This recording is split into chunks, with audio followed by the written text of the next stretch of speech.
Querido amigo, hoje temos como alvo estudarmos a primeira parte do capítulo 11 da primeira carta de Paulo à igreja de Corinto. Você sabe que nós estivemos estudando e estamos estudando em 1 Coríntios vários assuntos que causavam problemas na igreja dos coríntios. Através daquilo que Paulo ouviu e através de uma carta que os coríntios escreveram, Paulo está orientando aquela igreja. Era uma igreja especial, tinha todos os dons espirituais, mas era uma igreja que, no entender do apóstolo, era uma igreja ainda infantil, uma igreja imatura. O fundamentalismo é uma maneira de encararmos a palavra de Deus de uma maneira completamente literal. O liberalismo é uma maneira de interpretarmos a palavra de Deus de uma maneira muito livre, muito solta. E o conservadorismo é uma maneira de interpretarmos a Bíblia de uma maneira sóbria, tranquila, respeitando as tradições, mas de uma maneira em que nós possamos aplicá-la às nossas vidas. Exatamente, nós estamos entrando num assunto, e vamos entrar nesse assunto por alguns programas, sobre o culto público. E nós precisamos, então, conservar uma posição conservadora, o conservadorismo, olhando para a Bíblia, entendendo o seu contexto e fazendo as devidas aplicações para a nossa vida diária.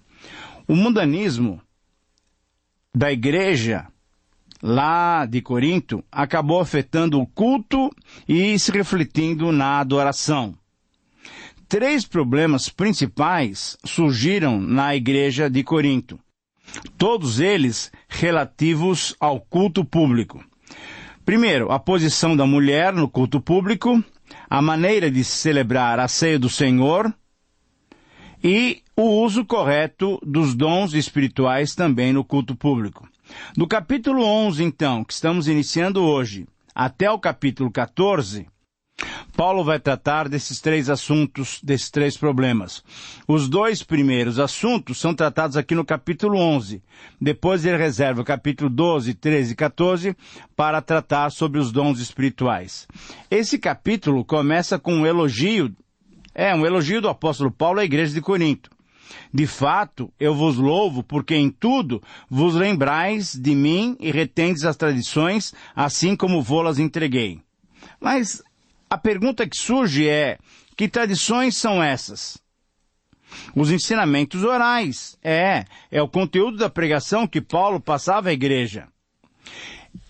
A igreja estava guardando esse conteúdo, um conteúdo muito bom, da palavra de Deus, porque você deve se lembrar, não havia ainda um Novo Testamento. Paulo deu à igreja aquilo que ele tinha recebido de Cristo. Veja no versículo 23 desse próprio capítulo 11, essas palavras, porque eu recebi do Senhor o que também vos entreguei. E aí ele falando sobre a ceia, que o Senhor Jesus, na noite em que foi traído, tomou o pão e assim por diante. Mas o que eu quero destacar é que eu recebi do Senhor o que também vos entreguei. Então, o conteúdo que a igreja estava guardando, e por isso ela recebeu o elogio de Paulo, era um conteúdo vindo diretamente da parte do Senhor Jesus, através de Paulo para a igreja. A tradição, portanto, era o ensino oral de Paulo. O evangelho que Paulo recebeu do Senhor Jesus, ele o transmitiu diretamente à igreja, e a igreja de Corinto estava guardando e estava obedecendo esses mandamentos, essas orientações. E o que de minha parte ouviste através de muitas testemunhas, isso mesmo transmite a homens fiéis e também idôneos para instruir a outros. Essas são palavras de 2 Timóteo, capítulo 2, versículo 2, que Paulo, então, já no finalzinho da sua vida, transmitiu ao seu filho na fé, Timóteo. Mas eu quero destacar aqui é que aquilo que você ouviu da minha parte, e isso que você tem que transmitir. Então, as tradições, ali naquele tempo, na década de 50, 60, do início da nossa era cristã, as tradições se compunham do ensinamento dos apóstolos. Você deve se lembrar de Atos 2,42. Perseveravam na doutrina dos apóstolos. Hoje é diferente. Hoje o ensino está fundamentado não mais no ensino oral, mas na palavra escrita. Nós temos os 66 livros da Bíblia completamente escritos. Nós temos a palavra de Deus completa. O alvo desse programa é estudar toda a palavra de Deus, isso é, todos os 66 livros inspirados por Deus, que foram colecionados e formam então a nossa Bíblia Sagrada. Porém, ainda hoje, muitas pessoas confundem tradição com tradicionalismo. A tradição é fé viva.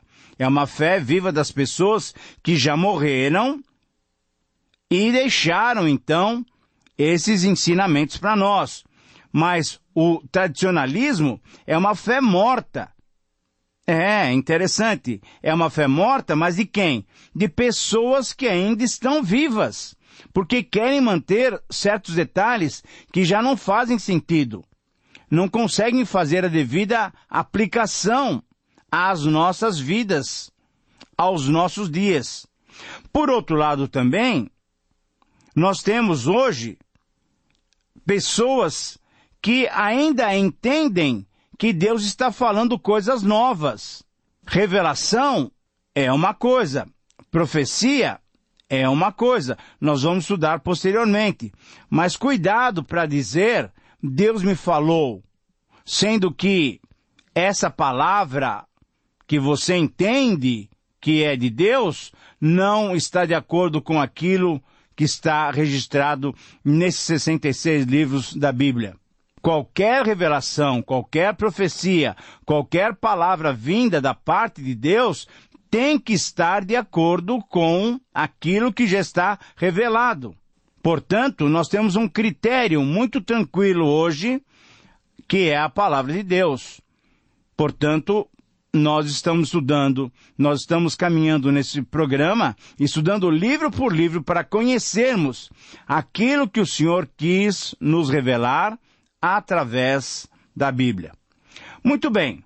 Nesse capítulo, então, dos capítulos 11, 12, 13 e 14, Paulo vai tratar da questão das mulheres, da ceia e dos dons espirituais.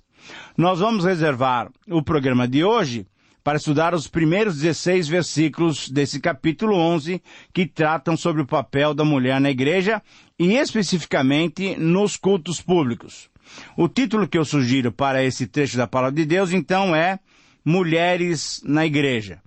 O texto é 1 Coríntios, capítulo 11, do versículo 2 até o versículo 16. O comportamento do culto público é tremendamente importante. E, no caso específico aqui das mulheres, então, é um assunto que deve ser dividido e deve ser estudado em detalhes para que nós possamos entender e aplicá-lo corretamente às nossas vidas. O tema principal, então, trata sobre o papel das mulheres no culto público. E mesmo reconhecendo que o homem e a mulher dependem um do outro, conforme nós vemos no versículo 11, o apóstolo Paulo, diante das condições específicas da cidade de Corinto, veja bem o que estou falando, diante das condições específicas da cidade de Corinto, Paulo orientou as mulheres cristãs a que demonstrassem que eram casadas, que estavam sujeitas, submissas aos seus maridos, e para isso, então, ele pediu que elas colocassem uma cobertura sobre as suas cabeças para que não fossem confundidas com outras mulheres daquela cidade. Paulo ainda estava doutrinando e orientando os coríntios, tendo por base a motivação maior. E qual era a motivação maior? Você deve se lembrar, nós falamos isso no último programa, 1 Coríntios 10, 31. Tudo deve ser feito para a glória de Deus. Então, usando da sua autoridade apostólica, que nós encontramos no versículo 2, as Escrituras do Antigo Testamento, nos versículos 8 e 9, e o costume das outras igrejas cristãs, versículo 16, Paulo então recomenda essa prática para que a mulher pudesse se comportar corretamente no culto público. Por isso, em resumo, sintetizando esse texto da Palavra de Deus, o princípio desafiador que surge dele pode ser expresso da seguinte maneira. Somente quando seguimos as orientações bíblicas, o papel das mulheres se torna abençoador no meio da igreja cristã.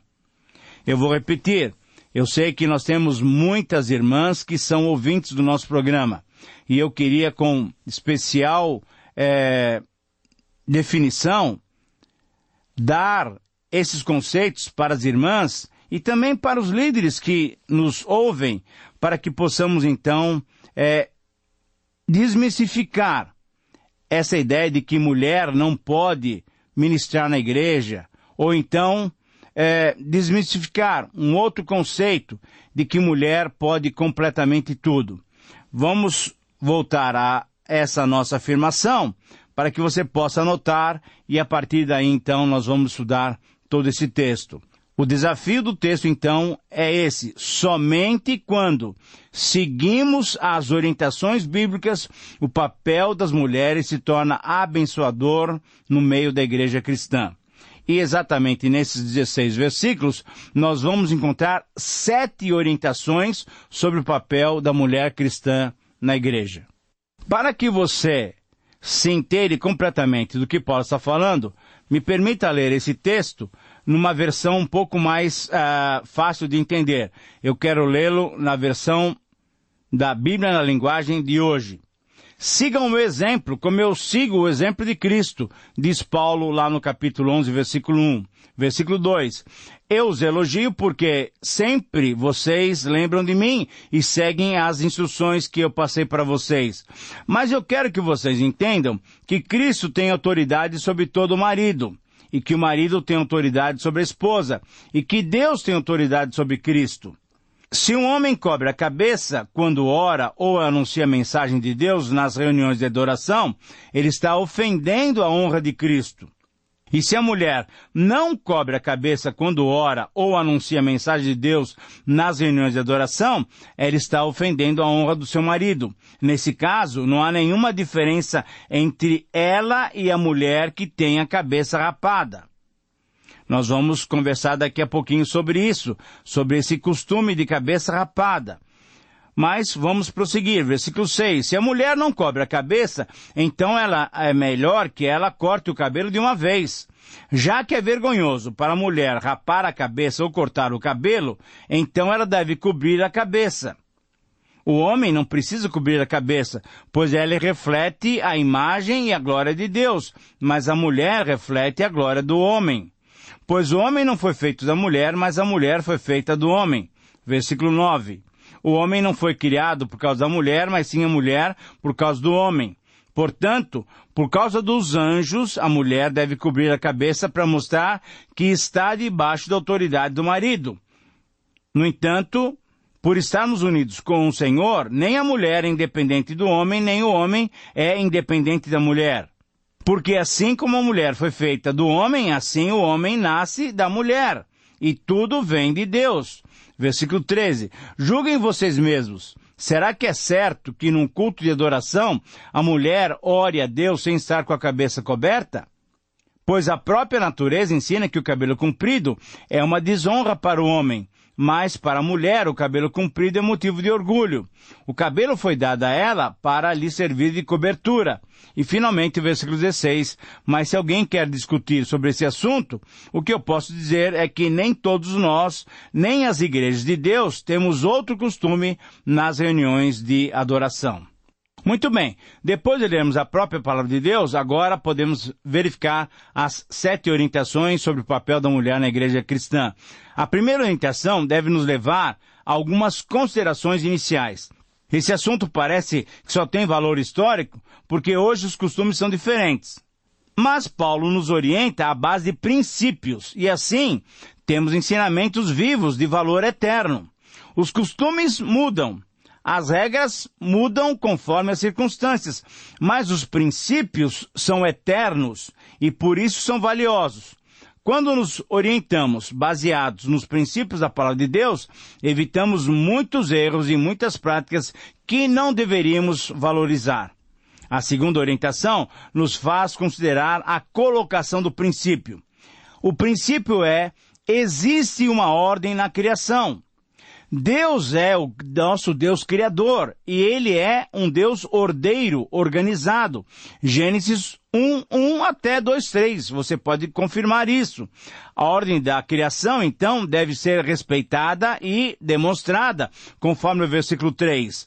Então, na ordem da criação, nós temos Deus é o cabeça de Cristo, Cristo é o cabeça do homem e o homem é o cabeça da mulher.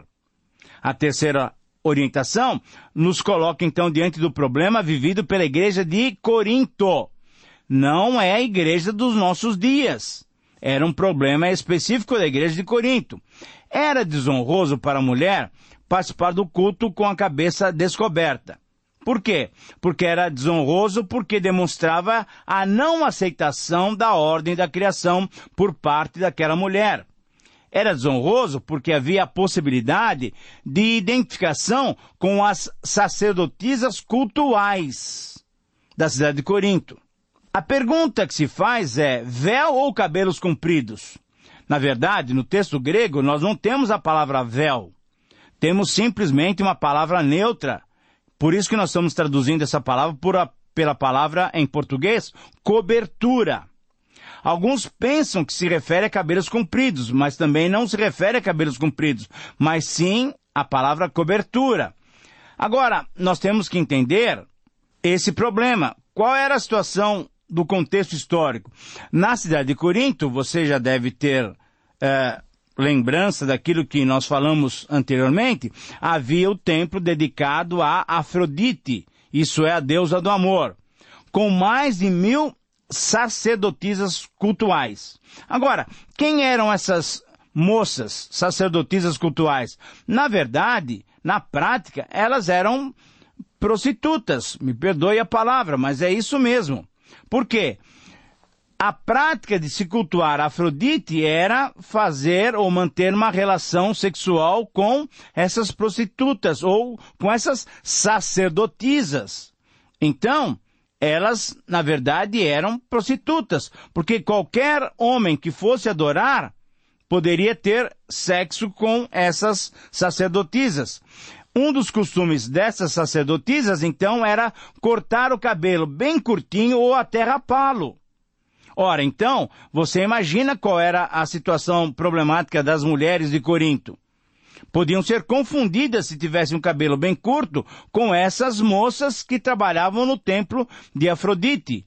Trabalhavam fazendo o quê? Entregando seus corpos para os adoradores. A quarta orientação, então, nos faz compreender os detalhes da questão. As mulheres cristãs, por causa da liberdade, desejaram também descobrir suas cabeças, porque houve uma má compreensão das pregações de Paulo que enfatizava a liberdade obtida em Cristo. Porque houve uma demasiada ênfase na igualdade que temos em Jesus Cristo.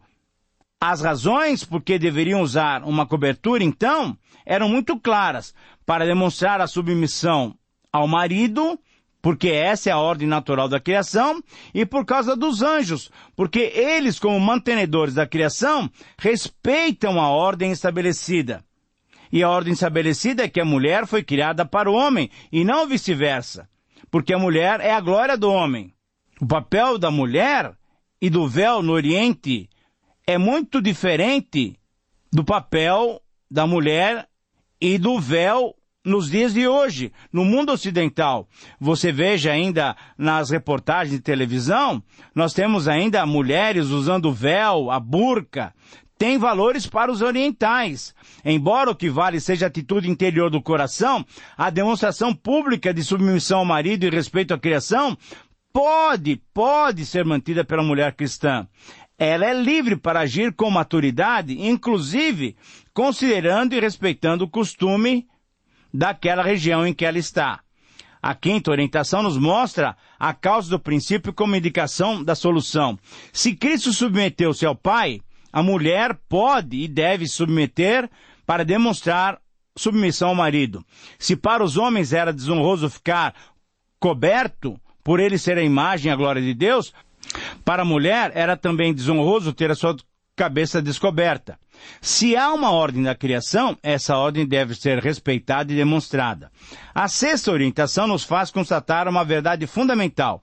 A verdade é que não se deve afirmar que o homem não precisa da mulher ou lhe é superior. Assim como Deus relaciona-se com o seu filho e assim como ele o ama, assim o homem precisa da sua esposa e deve amá-la. Foi por isso que Deus criou os dois. O homem e a mulher são mutuamente dependentes e devem reconhecer que vieram de Deus. Se alguém não concorda, julgue, isso é, analise seriamente diante de Deus, diante da igreja local e saiba que no meio das igrejas cristãs não há lugar para contenciosos. E finalmente a 7ª orientação nos faz construir uma prática atualizada. A pergunta é necessário o uso do véu nos nossos dias? Parece-nos que não, porque era uma questão de costume. Hoje, principalmente nas culturas ocidentais, já não há mais esse costume, exceto em poucos lugares e religiões, porque a significação já se perdeu. O que vale hoje, e sempre valeu, é a atitude interna de submissão que Deus pode ver. Ora, diante desse ensino, é bom lembrar outros detalhes sobre a participação das mulheres na vida da igreja. A participação feminina deve ser feita reconhecendo a sua posição, não tanto pelo exterior, mas pela convicção interna, desenvolvendo atividades que a Bíblia recomenda e sendo o ministério dela, qualquer que seja, no meio da igreja, esse ministério deve ser acompanhado de uma vida de submissão ao seu esposo. Querido amigo, que Deus o abençoe e queridas irmãs, que Deus possa usá-las para a glória de Deus no meio das suas comunidades. Um grande abraço e até o próximo programa.